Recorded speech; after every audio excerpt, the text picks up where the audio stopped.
$218. Some numbers a man can forget. This one, Ethan Carter carried everywhere, the way you carry a stone in your shoe that you can never quite shake loose. $218 was the price of the inhaler that actually let his daughter breathe. The real one, the brand name one, sealed behind the pharmacy counter like something holy he was never holy enough to take home. So he bought the generic instead. The cheap one, the one that left Sophie clawing at the dark at 3 in the morning, her small chest heaving, while he knelt beside her bed and promised her things he did not know how to pay for. And that morning, taped to the door of the only home she had ever known, there had been a second number, colder, printed in the flat gray font that governments use when they have stopped seeing you as a person. 72 hours. Settle the balance or be gone. He had folded the eviction notice into careful quarters and pushed it deep into his back pocket, and now, hours later, he could still feel it there, a small square of paper that weighed more than every tray he had carried all night. Because this was the thing no one in the bright, beautiful dining room of Aurelia understood about a man like Ethan. He was not invisible by accident. He had made himself invisible on purpose. It was easier to be furniture than to be pitied. Easier to be the hands that poured the wine than the man who had once 10 years ago worn pressed shirts in a glass tower, before the world decided his name was something shameful, before it took his career and then took Maria, the cancer found too late because they had waited, because waiting had been cheaper than living. What none of them knew, what the woman at table 7 could not possibly have guessed as she lifted her water glass with a hand that trembled almost imperceptibly, was that the tired waiter clearing the plates beside her was about to hear 3 sentences in a language he was not supposed to understand, and that those 3 sentences would cost him everything or save a child he had never met, depending entirely on what he chose to do in the next 90 seconds. He did not know any of that yet. He only knew his feet had gone numb, which scared him more than pain ever had, and that table 7 held the gravity of a collapsing star. At its head sat Charlotte Hayes. The host had said her name during the briefing the way other people say the names of weather systems. Hayes Medical Supply, the woman who had dragged her dead father's company back from the grave. She did not look like a titan tonight. She looked like someone holding a roof up alone. Her charcoal blazer fit like armor, but her left thumb moved in a small, private circle against the knuckle of her index finger, around and around, as though she could rub the fear down to nothing if she only kept at it long enough. Across from her sat Richard Bennett, occupying his chair the way a predator occupies a clearing, broad, unhurried, certain. He smelled of cedar and inherited money, and when he smiled, only his mouth bothered to join in. Between them sat the translator, Daniel Brooks, a neat, slight man whose smile arrived exactly on schedule and never once climbed as high as his eyes. His English was glass, but when he turned to murmur toward the visitors from Brant Pharma, his German came faster, looser, and unkind. Ethan set down a plate of seafood appetizer. He poured the sparkling water, and he listened because 4 years in Frankfurt had carved that language into his bones, and Daniel Brooks did not know it. What the translator said in German was not what Charlotte had said in English. He told the Germans she was bleeding money and would sign anything put before her. Then he told them the rest, plainly, like a man discussing the weather. Swallow Hayes Medical whole, thin out the cheap respiratory line, stretch the margins until the inhalers were little more than colored air in a plastic shell. The pitcher went cold in Ethan's hand, the respiratory line, the exact medicine keeping his own daughter alive, about to be quietly gutted for profit. Then he looked, really looked, at the translator's face, and somewhere beneath the exhaustion and the fear, something far older stirred, a cold prickle of recognition. He had seen that face before. He simply could not yet remember where. Just pour the water, Ethan. Pour the water, and walk away. The voice in his head was the same one that had kept him alive for 10 years. It was the voice of a man with 72 hours and an empty bank account and a daughter asleep across town with a humidifier rattling beside her bed. None of your business. Rich people devouring rich people. Step back into the shadows where you belong. He set the pitcher down on the service station. His pulse was a fist against his ribs. At table 7, Charlotte Hayes drew a heavy silver pen from the inside of her blazer. The cap came off with a soft metallic scrape that seemed, to Ethan, to echo through the entire room. Daniel Brooks slid the leather folder toward her, his soft fingers smoothing the pages flat, and pointed to a line near the bottom of the document. "Mr. Bennett has already signed his portion," Daniel said in his glass-smooth English. "Here and here. The restructuring schedule simply formalizes everything we discussed." Charlotte exhaled. The armor cracked for half a second. Ethan saw her shoulders drop, saw the exhaustion bleed through, saw a woman who believed, for the first time all night, that she had won something. She lowered the pen toward the paper. He thought of Sophie at 3 a.m, fighting for air. He thought of every truck driver and warehouse worker and tired parent who would never know their child's medicine had been quietly hollowed out by men at a dinner table that cost more than a year of rent. Damn it. "Excuse me." The words left him before the cost of them could register. His voice was not loud, but inside the hushed bubble of table 7, it landed like a dropped tray. The pen stopped. 3 faces turned toward him. Charlotte's expression flattened into pure ice. "Is there a problem with the bill?" Ethan stepped forward. He ignored Richard Bennett's narrowing eyes. He ignored Daniel's sudden, sharp little shake of the head. He looked only at Charlotte. "Don't sign that contract." The silence that followed had a temperature. Daniel rose halfway from his chair, his schedule-perfect smile finally collapsing. "Ms. Hayes, I'm so sorry. The staff here have clearly—" "Sit down, Daniel." She did not raise her voice. She did not need to. The translator dropped back into his seat as though his strings had been cut. Her lethal gaze stayed on Ethan. "You have 5 seconds." So he turned away from her and spoke to the men from Brant Pharma in their own language, fast and clean and edged like a blade. "She knows what you said, every word, that you plan to gut her company, that you intend to thin out the respiratory line until the inhalers are worthless. I heard all of it, and so will the regulators, the moment she walks out that door." The German came out of him precise, regional, unmistakably native, the German of a man who had argued contracts in Frankfurt warehouses, not a phrase book. The visitors went pale. One of them looked at Daniel as though he had just watched a chair stand up and accuse him of murder. Charlotte's eyes moved from their guilty faces to Daniel's bloodless one, and back to Ethan. The pieces fell into place behind her eyes at terrible speed. "Translate," she said quietly. Exactly what he just told them. Daniel lunged for the folder.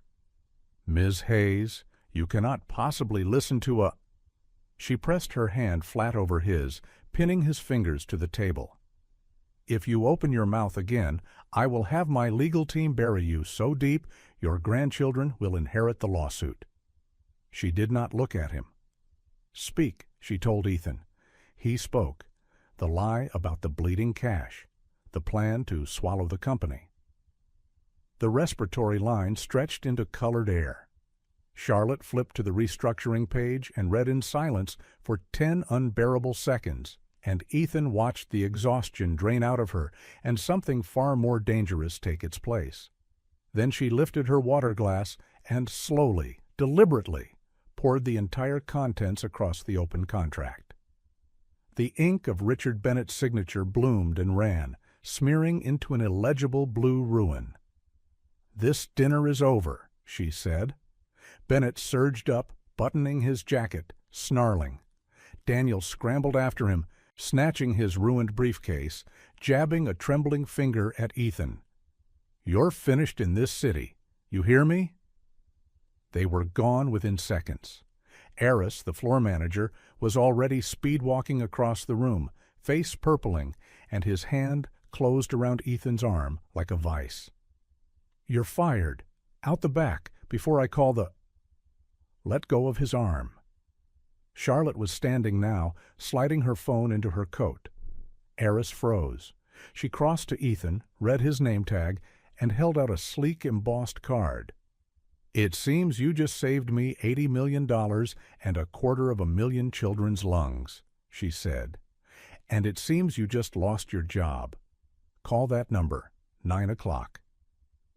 The night bus smelled of wet wool and diesel, and Ethan rode it in the back row with his forehead against the cold, trembling glass, the embossed card burning a hole in one pocket, and the eviction notice weighing down the other. 2 pieces of paper. One was a drowning. The other was a life raft tossed from a passing yacht. And he had spent enough years at the bottom to distrust anything thrown by a hand that wore a watch worth more than his car. Billionaires did not hand out kindness. They handed out hooks with bait on them. He knew this the way he knew the ache in his lower back, the way he knew which floorboards in the apartment creaked. He climbed the 3 flights quietly. Inside, the air was warm and damp, thick with the low, rattling hum of the humidifier in the corner. Mrs. Alvarez, the neighbor who watched Sophie when his shifts ran long, dozed in the armchair under a worn quilt. He pressed 3 folded bills into her hand at the door, thanked her in a whisper, and let her shuffle back down the hall. Then he stood in the doorway of the bedroom and listened. Sophie was a small lump beneath a faded comforter, her breathing steady, but threaded with a faint residual wheeze that he heard the way other fathers heard music. She coughed once in her sleep, a dry, scraping little sound, and turned over, and his whole chest clenched around it. 8 years old. She had never known a single night without the machine breathing for her in the dark. He went to the kitchen, switched on the harsh overhead light, and laid Charlotte Hayes's card on the chipped Formica table beside the eviction notice. Gold lettering against gray pulp. He sat in the rickety chair and looked at the 2 of them for a long time. $51 in checking. 72 hours on the clock. A high school diploma, a spotty resume, and a name that turned to poison the second anyone in the industry searched for it. And 1 phone number that might be nothing at all. What the hell did I just do? At 8:45 the next morning, he stood in his only suit. Navy, bought for a funeral, shiny at the elbows, inside a tower of glass and cold-conditioned air that smelled of espresso instead of garbage. The elevator climbed with a stomach-dropping speed. He expected to be handed to HR. He expected a polite interview and a closed door. Instead, an assistant walked him straight down a hushed corridor and opened a pair of heavy doors onto a corner office that overlooked the gray sprawl of the city. Charlotte Hayes was not behind the enormous desk. She stood at the window with a paper cup of break-room coffee, and she looked worse than she had the night before. Her hair pulled back in a severe, tired knot, the shadows beneath her eyes carved deep. "You're early," she said without turning. "I don't have a job to go to." She turned at that, almost smiling, and crossed to the desk to toss a thick folder so that it slid and stopped precisely at the edge nearest his hands. "I spent the night reading about you, Ethan Carter." His stomach dropped. Frankfurt. 4 years managing pharmaceutical distribution across 2 continents. Compliance, logistics, supplier disputes. You were good. Quietly, unusually good. Her eyes were steady on him. And then, 10 years ago, something happened that I couldn't find the bottom of. The records go strange. Your name goes quiet. "That's not a part of my life I discuss," he said. She let it pass. "For now."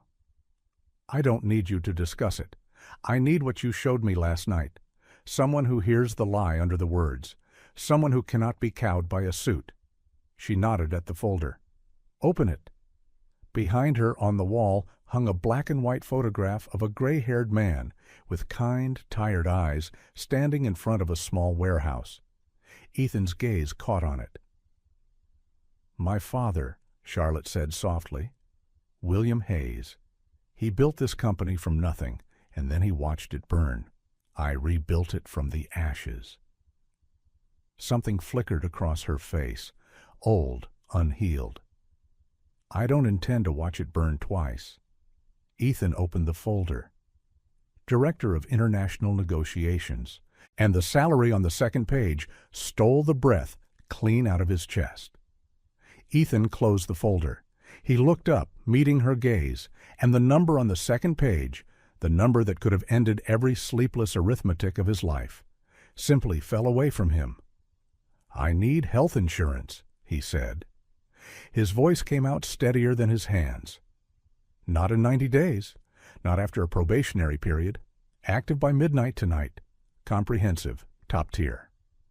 Charlotte raised an eyebrow. Most people open with the salary. "I don't care about the salary." The words cracked something open in him, and he let them. "My daughter has chronic asthma. If I'm sitting in your meetings, working your hours, I cannot be doing math in my head about whether one bad night in an emergency room is going to bury us. Insurance tonight, or I walk out that door." It was a bluff with nothing behind it. $51 and 72 hours behind it. If she said no, he had nothing at all. Charlotte studied him for a long, silent moment. The city hummed faintly below the glass. Then she reached into her blazer, drew out the heavy silver pen, leaned over the desk, and scratched a line of text across the contract before initialing it. "HR will process the waiver within the hour," she said. "Your coverage starts at noon." She straightened. "Don't make me regret this, Ethan." "You won't." He picked up the pen. The metal was warm from her hand. He signed his name. The weeks that followed were a collision of two worlds that had no business sharing a room. Charlotte ran her company the way a surgeon runs an operating theater, every motion measured, every variable controlled, nothing left to chance. Ethan had spent 10 years surviving precisely because nothing in his life could ever be controlled. They clashed over everything. She wanted projections. He wanted to watch the man across the table sweat. She called his methods reckless. He called her boardroom a velvet cage where everyone was too polite to notice they were being robbed. "You can't run a negotiation on instinct and a chip on your shoulder," she snapped at him one afternoon after he'd contradicted her in front of a vendor. "And you can't run one by trusting that rich men play fair," he shot back. "I've seen what happens to the people at the bottom when they do." She'd gone quiet at that, and he'd regretted the edge in it, but neither of them apologized. Then came the meeting with the supplier from Lyon. The man was charming, heavily cologned, all white teeth and open palms, and he spoke rapid French to his colleague, while an interpreter handled the room. Ethan understood only fragments of the language, but he was not listening to the words. He was watching the man's hands. He saw the small, telling tightness in the jaw when the topic turned to a clause buried deep in the maintenance schedule. He saw the colleague tap a pen twice against his notepad. Ethan caught Charlotte's eye across the table and gave a microscopic shake of his head. Then he mouthed a single word. "Maintenance." Charlotte did not miss a beat. "Before we go any further," she said, her voice dropping into that cold, commanding register, "I'll need a fully itemized breakdown of the maintenance annex, line by line." The Frenchman's smile faltered. The color left his face. Buried in that annex, they would later find, was a 12% markup folded so cleverly into the fine print that 3 of her own analysts had missed it. Afterward, in the empty break room, she handed him a coffee without being asked. "You saw that from across the room," she said. It wasn't quite a question. "They never look at the man in the corner." "No," Ethan said, "they don't." Something shifted between them then, small, grudging, real. The first warm crack in a wall of ice. It lasted until her assistant appeared in the doorway, pale. "Ms. Hayes, there's a letter from a lawyer." A pause. "Daniel Brooks is threatening to sue." The call came on a Thursday at 9:20. While Ethan was reviewing a contract, he no longer remembered the words of the moment Mrs. Alvarez's name lit up his cracked screen. He knew before he answered. A father always knows. "Ethan." Her voice was thin, frightened. "It's Sophie. The inhaler isn't working. She can't catch her breath, Ethan. I called the ambulance." The world narrowed to a tunnel. He was on his feet before he understood he had stood, the chair clattering behind him, the contract forgotten on the desk. He did not remember the elevator. He did not remember the cab, only the red smear of the city through the window and the driver's voice asking twice if he was all right. At the hospital, the fluorescent lights buzzed like something alive. He gave Sophie's name at the desk and was told to wait. And waiting was the cruelest thing they could have asked of him. He sat in a plastic chair under that buzzing light and listened to his own pulse, and somewhere behind a set of doors his daughter was fighting for the air that came free to everyone else in the world. This was the math no money could solve. This was the helplessness he had carried for 10 years made flesh, the knowledge that he could work every shift, skip every meal, hold every roof up alone, and still not be able to breathe for her. The generic inhaler, the one he'd bought because it was cheaper. The thought of it opened a wound in him so deep he had to press the heels of his hands against his eyes to keep from coming apart in the waiting room. He did not call Charlotte. It did not even occur to him. She belonged to the other world, the glass tower world, and this raw animal terror was his alone to carry. But he had mentioned the hospital's name once to her assistant, in passing, weeks ago. She arrived 40 minutes later. He looked up, and she was simply there, standing in the doorway of the waiting room in a coat thrown over whatever she'd been wearing when the news reached her, her severe knot of hair come loose at the edges. She did not say anything performative. She did not tell him it would be all right. She crossed the room, sat in the plastic chair beside him, and stayed. "I called Dr. Reyes," she said quietly after a while. "Pediatric pulmonology. She's the best in the state. She's downstairs now, and the billing office has my information. You will not see a single page of it. Don't argue with me, Ethan. Not tonight." He turned to look at her, and for the first time the armor was simply gone. There was no CEO in that chair.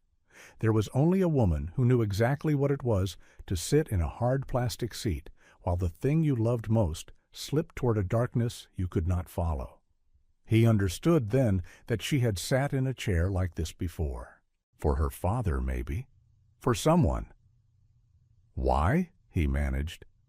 "Because no one should have to do the terrible math alone," she said. "I learned that too late." By dawn, Sophie was breathing, steady, pink-cheeked.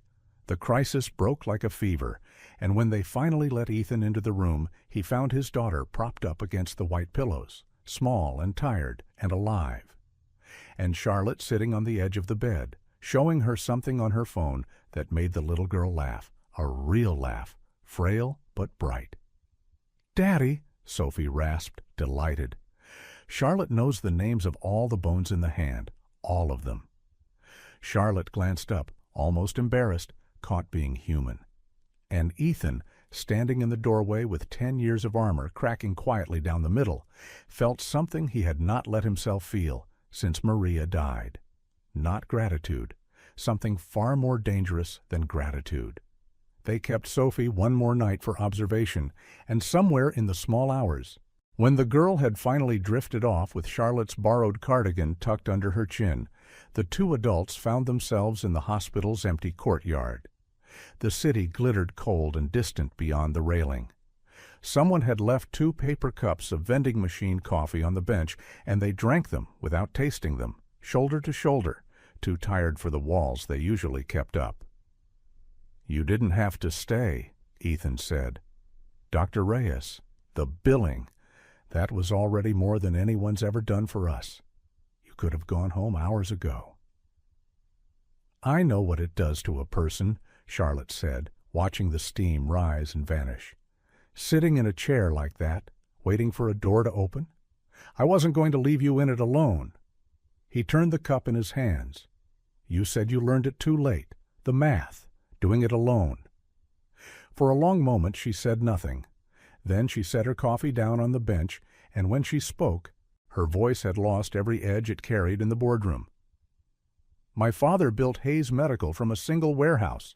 Decent man, the kind who knew the name of every driver, every packer, every kid working the loading dock for summer money." A faint, sad smile.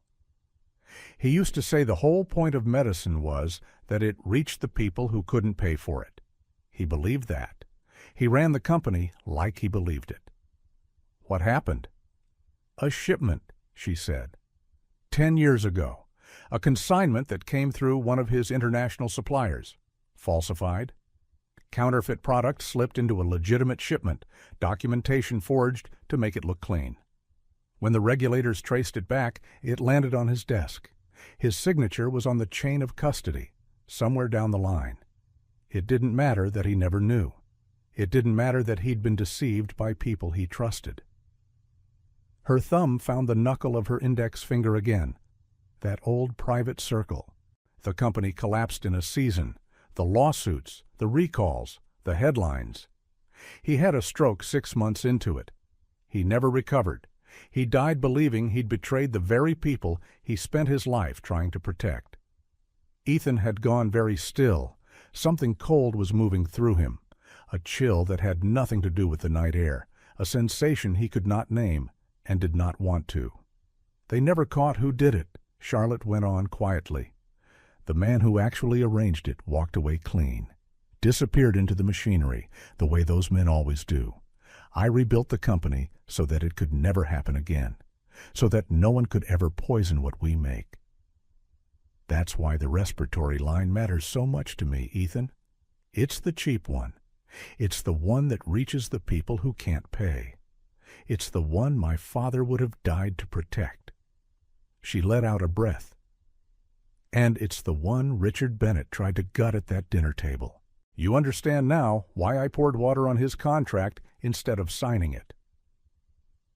"I understand," he said. His voice came out rougher than he intended. She looked at him then, really looked, and the distance between them, the glass tower and the night bus, the billionaire and the waiter, seemed for the first time not like a gulf, but like two people standing on opposite sides of the same scale, both of them holding far too much weight. "You're the only person I've told that," she said, surprised at herself. "The whole story, in 10 years. Why me?" "Because you carry it too," she said simply. "I can see it on you. Whatever happened 10 years ago that you won't talk about, you carry it the exact same way." He did not answer. He could not, because somewhere in the dark the pieces of two ruined lives had just begun, silently, to fit together. And only one of them yet knew the shape they made. Richard Bennett did not stay gone for long. Men like him never did. The first sign was a filing, a shell company quietly accumulating Hayes Medical stock through intermediaries. Charlotte recognized the architecture of a second assault when she saw it, and she did what she always did when threatened. She went back to the beginning. She pulled the old files, the original collapse, the shipment that had killed her father, 10 years buried, because she had learned long ago that the men who came for you twice always came the same way they came the first time.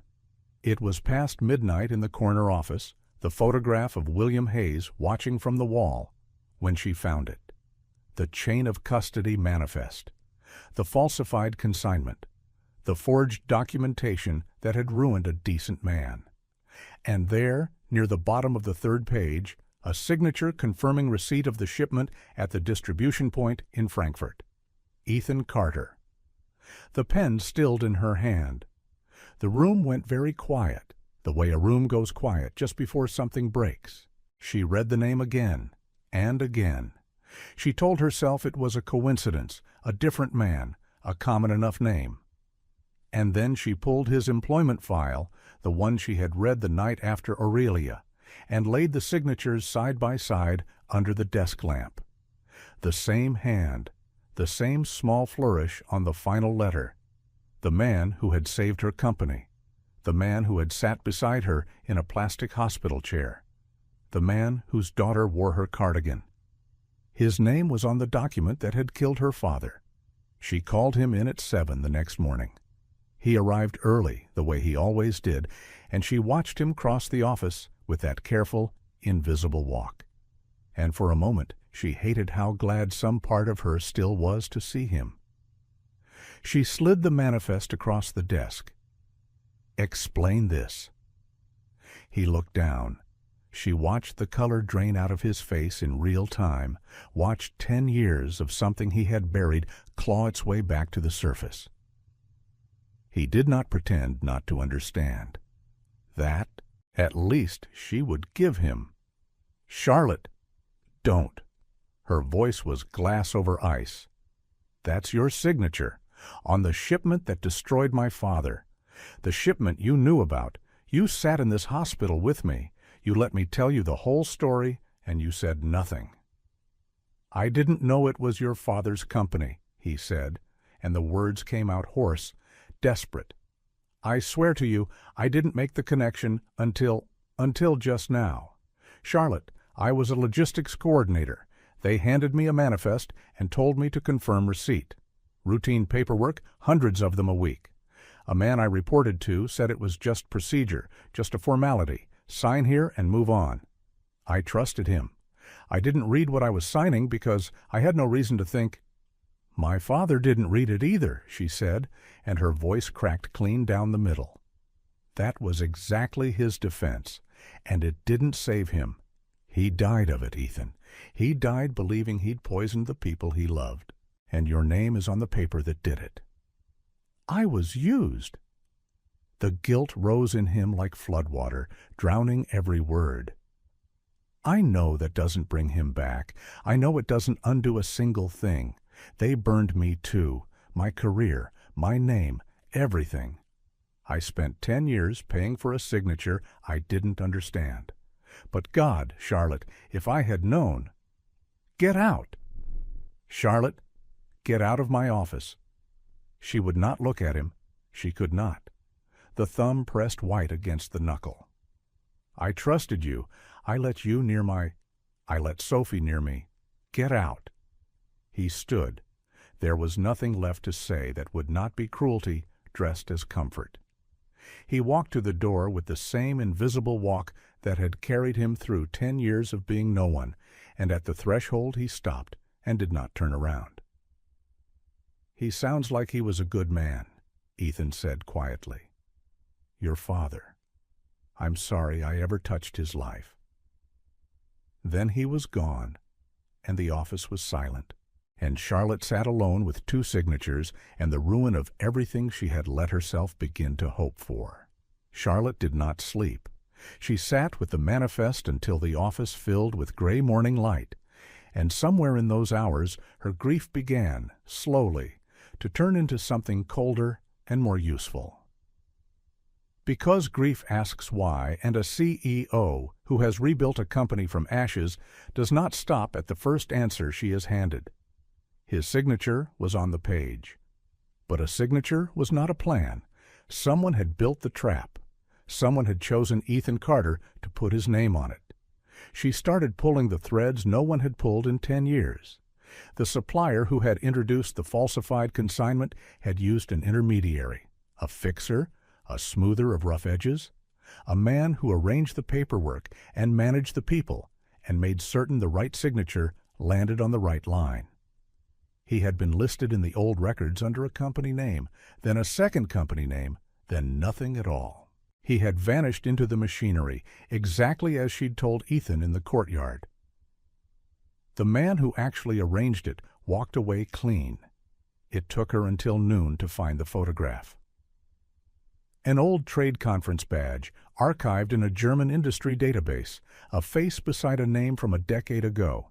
Daniel Brooks, younger, thinner hair on top, not less. But the same neat features, the same smile that arrived on schedule and never reached the eyes. The translator at her own table, the man who had sat 18 inches from her at Aurelia, quietly twisting an honest negotiation into a grave for her company. He was the same man who had engineered the original fraud, the same man who had killed her father by proxy and framed a logistics coordinator named Ethan Carter to take the fall. He had not stumbled into her life twice by accident. He had been circling Hayes Medical for 10 years, and Richard Bennett's shell company was simply the second act of a play Daniel Brooks had been staging since the beginning. She understood then, with a clarity that made her ill, exactly what had been done to both of them. Daniel had needed a name to bury the fraud beneath, and he had chosen a junior coordinator with no power to fight back. The same disposable man, ground up and discarded, that the machine always chose. Ethan had not destroyed her father. Daniel Brooks had destroyed them both with the same stroke of a borrowed pen. She found him that evening at the diner 3 blocks from his apartment, the only place open, nursing a coffee he couldn't afford to refill. He looked up when the bell over the door rang, and his face when he saw her was a wound trying to brace itself. She sat down across from him. "You were the second victim," she said, "not the perpetrator, the second victim." He said nothing, waiting, not daring to hope. Daniel Brooks. She watched the name land. "He arranged the shipment that killed my father. He chose your signature to hide behind. He's been moving through international deals for 10 years, doing the same thing again and again, and now he's working with Richard Bennett to take Hayes Medical a second time." Her voice steadied. "I'm sorry, Ethan. I looked at one page and I convicted you of the worst thing in my life. My father read one page too few, I read one too many, and stopped. I'm sorry." For a long moment he only looked at her. Then something shifted in his expression, and he reached into the inside pocket of the funeral suit he still wore to work and laid a worn, folded envelope on the table between them. "10 years ago," he said, "after they hung it all on me, I knew something was wrong.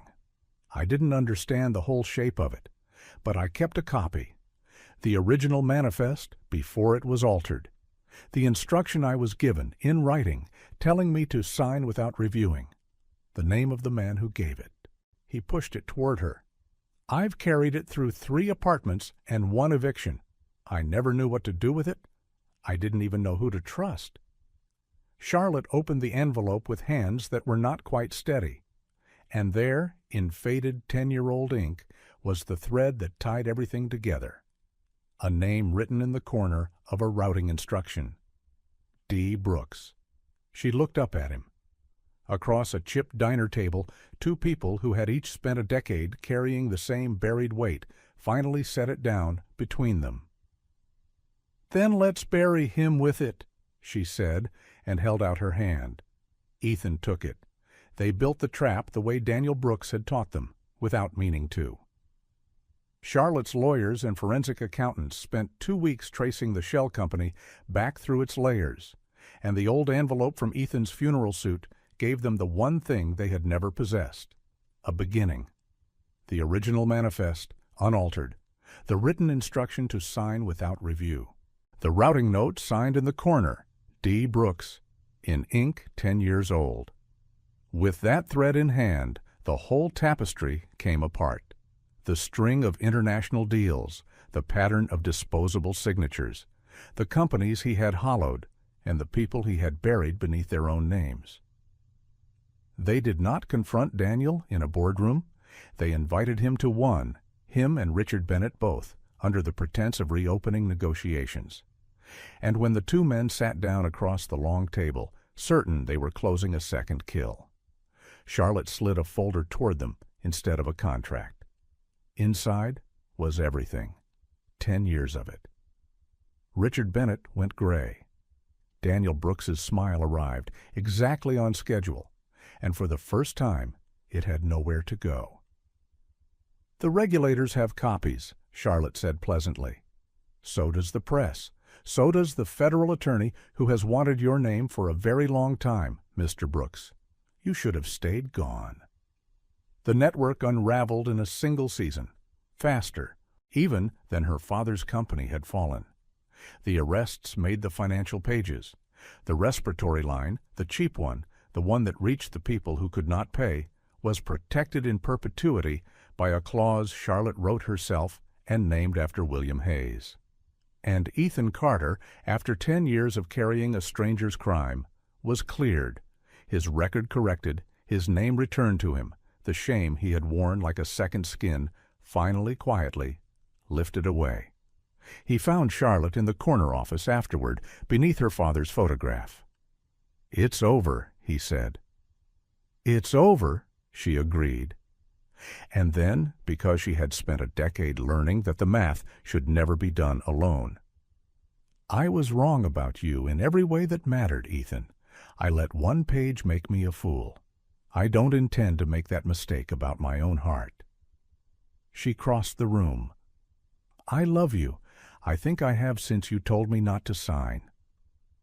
3 months later, on a Saturday, on a stretch of sand below a weathered gray house at the edge of Cape Cod, Ethan got down on one knee in front of the two people he loved most in the world. Sophie watched, breathless, the good kind of breathless now, the ordinary kind. And when Charlotte said yes, the little girl flung herself forward and wrapped both arms around her. "Charlotte," Sophie whispered into her shoulder, "can I call you Mom?" And Charlotte, who had rebuilt an empire from ashes and never once cried where anyone could see, put her face in the child's hair and wept. That winter, in the bright kitchen of the house by the sea, Sophie's brand name inhaler sat on the counter, fully covered, every refill, the $218 that had once governed Ethan's every waking hour, now nothing at all, a number that had lost its power over them. No eviction notice, no terrible arithmetic at the kitchen table at 3 a.m, only the sound of waves and his daughter breathing easily in the next room, and a woman he loved setting 2 cups of coffee on the table without being asked. The weight he had carried for 10 years was simply gone. And here is what this story leaves us with. The people the world overlooks, the tired waiter, the invisible hands, the ones who pour the wine and are never thanked, often carry more courage and more decency than anyone seated at the table. Speaking the truth can cost you everything in a single moment, but silence in the end costs far more. Kindness given freely when no one is watching and nothing is owed has a way of finding its way home. If this story touched your heart, please take a moment to subscribe to our channel, give this video a like, and share it with someone who believes that good people deserve good endings. We pour our hearts into telling these stories, and we would love for you to stay with us. There's a new one waiting for you every single day. And now we'd love to hear from you. Have you ever spoken up when it would have been so much easier to stay silent? Have you ever received kindness from a stranger that changed the course of your life? Tell us in the comments below. We read every single one, and there is nothing we treasure more than hearing what these stories stir up in the deepest part of your heart. Thank you so much for watching and for sharing this journey with us. We wish you good health, a peaceful heart, and a life filled with quiet joy and gentle days. Take care of yourself and take care of the people who depend on you. Until next time, goodbye, and we'll see you in the next video.